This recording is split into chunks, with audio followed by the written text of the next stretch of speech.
Vote সন্ত্রাস ব্যক্তি দল কারোর জন্য ভালো নয় বলে মন্তব্য করেছেন প্রধান নির্বাচন কমিশনার এএমএম নাসির উদ্দিন।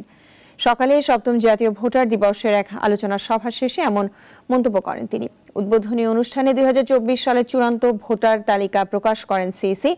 জানান দেশে বর্তমানে মোট ভোটার ১২,৩৭,৩২,২৭৪ জন।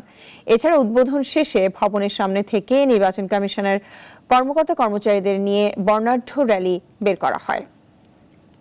মানুষ এতদিন যে ভোটের অধিকার পায়নি, ভোট দিতে পারে নাই, আমি এখন বলছি যেটা আমার ফিলিং, যেটা এখন ভোটের অধিকার স্টাবলিশ করার সুযোগ এসে গেছে। যেদিন আমরা ভোটটা দিতে পারবো সেদিন প্রতিষ্ঠা হয়ে যাবে। কোটি মানুষের আস্থার ভালোবাসায় 11 বারের মতো দেশের 1 নম্বর রেফ্রিজারেটর ব্র্যান্ড ওয়ালটন।